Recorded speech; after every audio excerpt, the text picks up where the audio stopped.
Dr. Stephen presented a revolutionary discovery to scientists.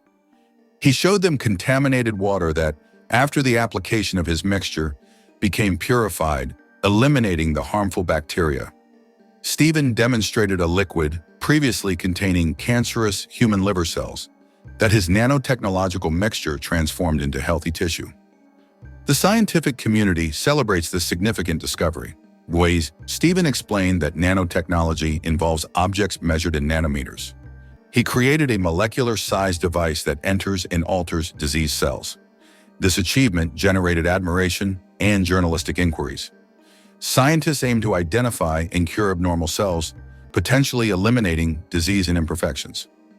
This research, however, concerns university management due to potential offense to religious believers and donors who fund the scientific work.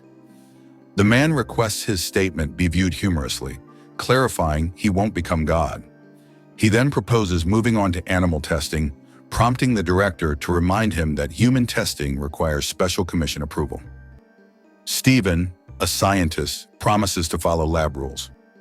After beginning work, he's interrupted by Andy, a friend congratulating him on a discovery. Stephen then shows Andy a test tube containing nanorobots and explains their function. Andy has exciting personal news. His sister Judy will marry him, and he secured a teaching job. Stephen is happy for Andy and suggests a celebration, but Andy needs to see a doctor due to recent ill health. A man received a terminal diagnosis of inoperable spinal cord cancer, leaving him with only months to live. A risky operation offering a chance of survival requires the amputation of both legs. But even then, a full recovery is uncertain. The man is frightened by this news. Andy, upset by life changes, asks Stephen for permission to human test a mixture, a request management hasn't yet approved, despite Stephen believing it necessary. Andy suggests a terminally ill patient as a test subject, a proposal that makes Stephen suspicious, though Andy dismisses his concerns. Andy, nervous about his upcoming wedding, hides his anxieties from his fiancée Jude. Later, he secretly obtains and injects himself with nanorobots from Stephen's laboratory. Andy's doctor is perplexed by test results showing a 90% reduction in his tumor. The doctor expects Andy to be in complete remission, though such rapid healing is unusual. The doctor has never witnessed spontaneous cancer remission. Andy discovered he no longer needs glasses and confessed to breaking into Stephen's laboratory. Stephen is concerned about further robot activity and potential legal repercussions, including imprisonment and loss of funding for future projects. A scientist deactivates nanobots in his friend Andy's body after discovering a missing appendicitis scar. Subsequent tests reveal Andy's enhanced resilience, including prolonged underwater endurance and exceptional running stamina. Stephen's heightened senses are a result of his nanorobots. He desires athletic success but stresses the importance of confidentiality regarding his technology. His nanorobots function as a coordinated team working towards a shared objective. Andy performed a healing experiment, burning his hand and observing immediate skin regeneration. A computer model simultaneously displayed nanobots moving toward his injured hand. Andy pushes Judy through strenuous physical training. His nighttime activities alarm Judy. Later, Andy discovers gills growing on his neck. Andy's nanobots, perceiving his underwater breathing difficulty as a disability, adapted to correct it. However, the deactivation program failed, preventing the nanobots from leaving his body.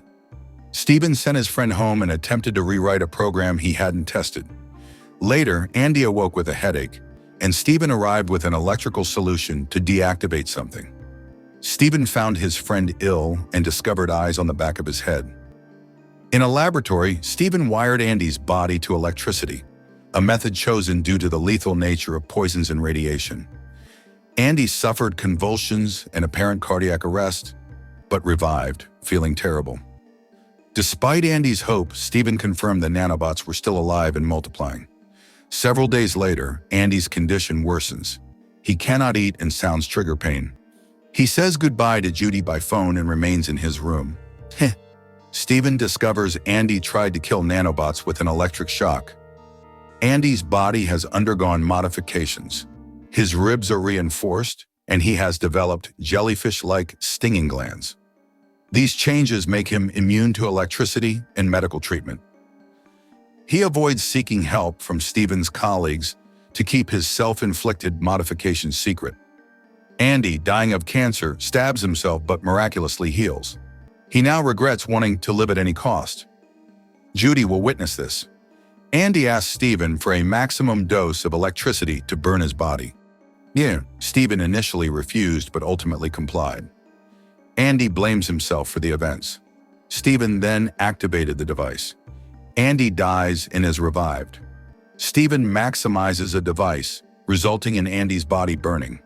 He then destroys evidence and the lab before departing. Judy injured herself while sorting her late husband's belongings, cutting her finger on broken glass from a photograph. She then observed her wound miraculously healing.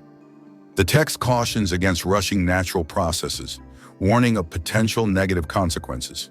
The end. Subscribe for more movies like this. Thank you for watching.